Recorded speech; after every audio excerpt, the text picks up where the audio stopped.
शहर के एक थाने में डीएम और एसपी साहब मजदूर का भेष बना करके उस थाने में पहुंच गए और वहां पर जो नजारा देखा उनके पैरों तले जमीन खिसक गई। वहां पर जो दरोगा जी थे वह इस तरीके बैठे थे जैसे कोई गली का कोई लुच्चा लफंगा हो। शर्ट की बटन खुली हुई और दोनों पैर टेबल पर रखे हुए और मुंह में गुटखा भरे हुए थे। यह नजारा देख करके जो मजदूर के भेष में डीएम और एसपी साहब गए थे वहां पर, वहां भौचक्के रह जाते हैं और मन ही मन सोचते हैं कि हमारे पुलिस फोर्स का किस तरीके से व्यवहार है, या इस तरीके से अगर व्यवहार करते होंगे तो यहाँ पे कौन आता होगा और कौन नहीं आता होगा। आइए घटना को पूरा जानते हैं। शहर में एक डीएम साहब के पास एक चिट्ठी आई और उसमें लिखा था कि सर, इस फला थाने का जो फला दरोगा है वह बहुत गलत व्यवहार करता है। उस थाने के जितने भी लोग हैं बहुत गलत तरीके से आम लोगों के साथ व्यवहार करते हैं। कृपया आप इस पर जो है कोई एक्शन लें। डीएम साहब सोचते हैं कि जो है आखिर क्या बात है, क्यों ऐसी चिट्ठी आ रही है। उन्होंने सोचा कि हो सकता है कोई पुलिस फोर्स को बदनाम करने के लिए ऐसा भेज रहा हो। लेकिन फिर जो है कुछ ही दिनों बाद, 2 ही 3 दिन बाद फिर वापस एक चिट्ठी आती है और जब चिट्ठी आती है तो उसमें यही लिखा था कि साहब, अब बहुत अंधेर हो रही है और उस थाने का आप अचौक निरीक्षण करिए, नहीं तो सर से पानी ऊपर हो रहा है। डीएम साहब ने तुरंत जो है एसपी साहब से फ़ोन पर बात की और उनसे मुलाकात करने के लिए कहा।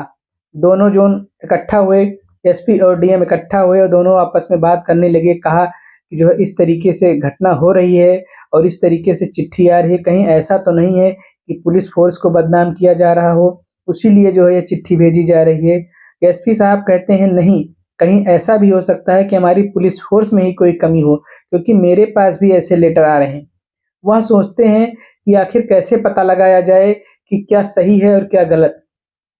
डीएम साहब कहते हैं अगर मैं अपने पुलिस फ़ोर्स और पूरे बल के साथ चलूँगा, दल बल के साथ चलूँगा तो उनकी सच्चाई मुझे जान नहीं मिलेगी कि आखिर में वो क्या हैं और क्या नहीं है। ऐसा करते हैं, कुछ हमें अलग से कोई सिस्टम अपनाना होगा ताकि जो है पता चल सके कि आखिर में वहाँ क्या हो रहा है।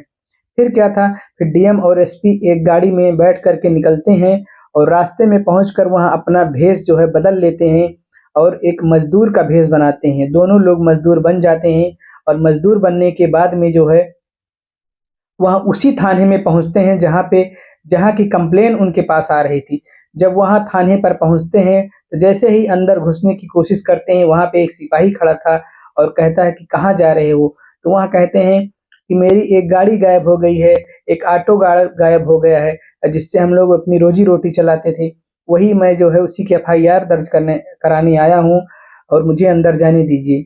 वह कहता है कि अब तुम्हें अंदर नहीं जाने देंगे, पहले मुझे कुछ खर्चा-बर्चा दो तभी तुम अंदर जा पाओगे।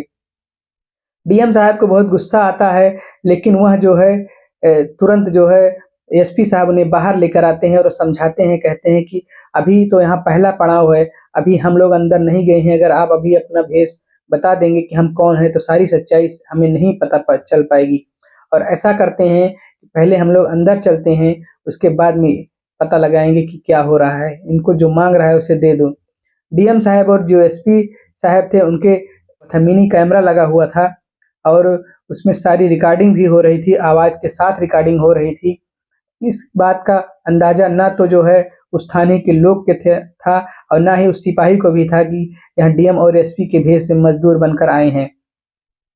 उसके बाद में जो है वहाँ पहुँचते हैं और उसको 100 का नोट देते हैं। जब 100 का नोट देते हैं तो वहाँ कहता है कि क्या मैं कोई भिखारी हूँ जो मुझे ₹100 दे रहे हो? मुझे और पैसे दो तभी मैं अंदर जाने दूँगा। उसके बाद में एसपी साहब ₹100 और देते हैं, जो मज़दूर के भेष में थे। जैसे ही ₹100 उसे देते हैं, वह कहता है ठीक है, आप अंदर जाइए, अंदर साहब बैठे हैं और अपनी जो है कंप्लेन दर्ज करवाइए। डीएम और एसपी अंदर जाते हैं और अंदर जैसे ही जाते हैं तो देखते हैं वहाँ पे दरोगा जी जो है मुँह में गुटखा भरे हुए और शर्ट की बटन खुली हुई है उनकी और दोनों पैर जूता पहने हुए टेबल पर रखे हुए हैं। वहीं पे तिरंगा झंडा भी लगा हुआ है। यह नज़ारा देख कर के वहाँ भौंचक्के रह जाते हैं और मन ही मन सोचते हैं कि हमारे जो है पुलिस फ़ोर्स में ऐसे-ऐसे भी लोग हैं जिसकी वज़ह से हम लोग बदनामी का मुँह देखना पड़ता है। उसके बाद में वह अपने आप पर धीरज रखते हैं और कहते हैं कि साहब, मुझे एक एफआईआर दर्ज करवानी है। मेरा एक रिक्शा था, बैटरी रिक्शा वहाँ गायब हो गया है, उसी की मैं कंप्लेन दर्ज करवाने आया हूँ। उसी से मेरा जीवन यापन होता था, घर का खर्च चलता था और साहब ढूँढ दीजिए, मुझे बहुत दिक्कत हो रही है। वहाँ दरोगा जी पूछते हैं कि तुम इतनी टाइम क्यों यहाँ आए हो? तुम सुबह से कहाँ थे? तो वहाँ कहते हैं सर सुबह से तो मैं उस रिक्शे को ढूँढ रहा था, जब नहीं मिला तो मैं आपके पास आया हूँ। वह कहते हैं अभी तो मेरे छुट्टी का टाइम है, मैं एफआईआर नहीं लिख सकता। तुम एक काम करो, मैं तुम्हारा एफआईआर लिख लूँगा, लेकिन शाम हो रही है, पहले मेरे लिए कुछ नाश्ते पानी का इंतज़ाम करो, उसके बाद ही कोई काम आपका होगा। वह कहते हैं कि सर किस बात के नाश्ता पानी? अभी तो आप थाने में है, यहाँ नाश्ता पानी का इंतज़ाम कैसे हो पाएगा? और वैसे भी आपको पैसे की क्या दिक्कत है? आपको तो सरकारी वेतन मिल ही रहा है, तो आप हमसे किस तरीके का पैसा लेना चाहते हैं? इतनी बात सुनकर वहाँ दरोगा कुर्सी से खड़ा होता है और जो बाहर खड़ा सिपाही था उसे आवाज़ देते हैं और कहते हैं तुमने कैसे लोगों को यहाँ पे बुला लिया है? इन भिखारियों को यहाँ से भगाओ, तुम ऐसे लोगों को कैसे अंदर आने देते हो? वह जो सिपाही था उन दोनों को बाहर कर देता है और बाहर करने के बाद वहाँ ले जाता है और समझाता है, कहता है कि अगर अपना काम करवाना हो, तुम्हें एफआईआर लिखवाना हो तो साहब को कुछ पैसे दे दो। कुछ पैसे दोगे तभी तुम्हारा हला-भला हो पाएगा, नहीं तो तुम्हारा मामला ऐसे लटका पड़ा रहेगा।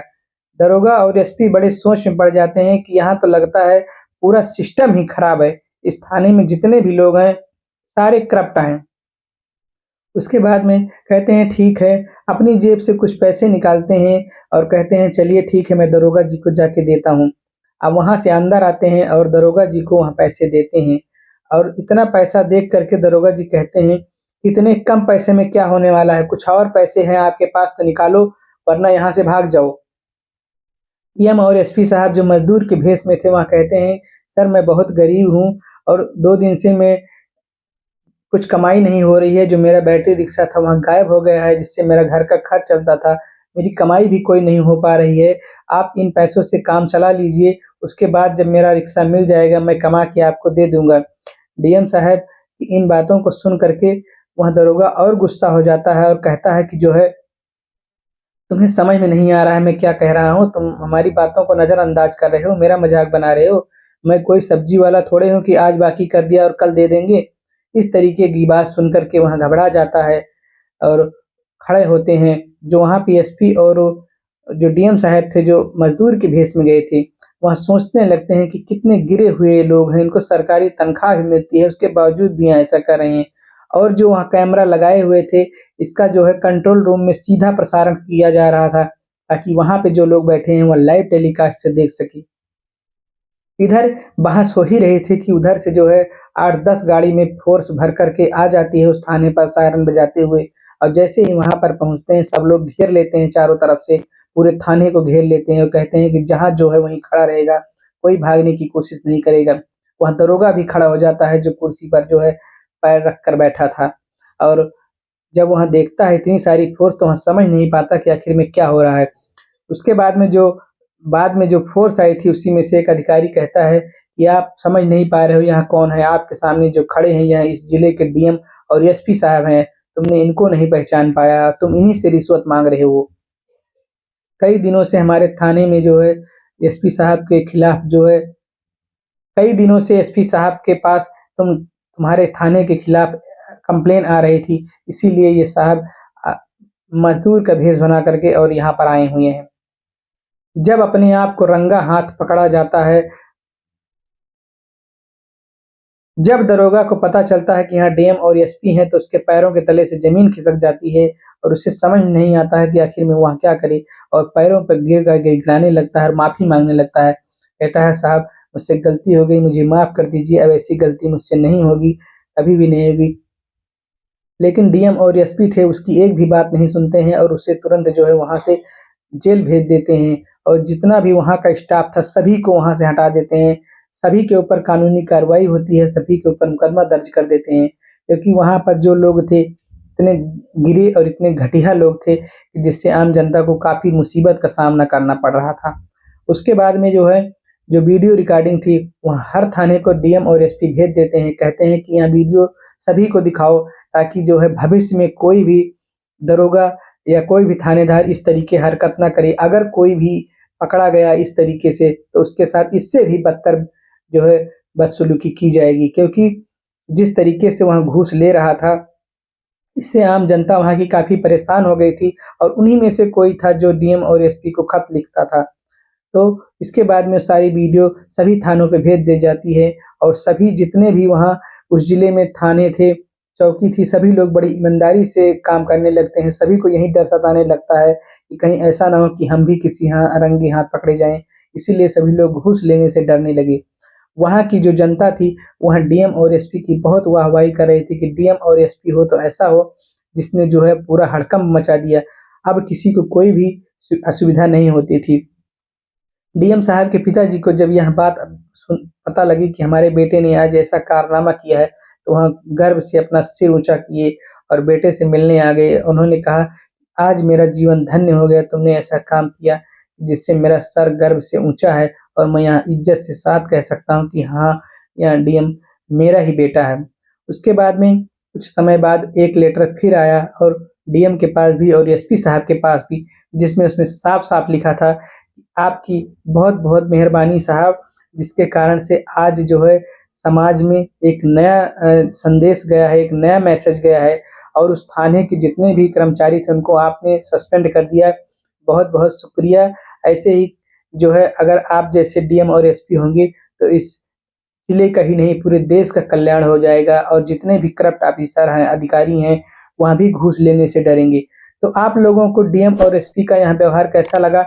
आप लोग कमेंट में हमें ज़रूर बताएँ। अगर आप हमारे चैनल पर नए हैं, चैनल को लाइक करिए, शेयर करिए और सब्सक्राइब करिए। धन्यवाद।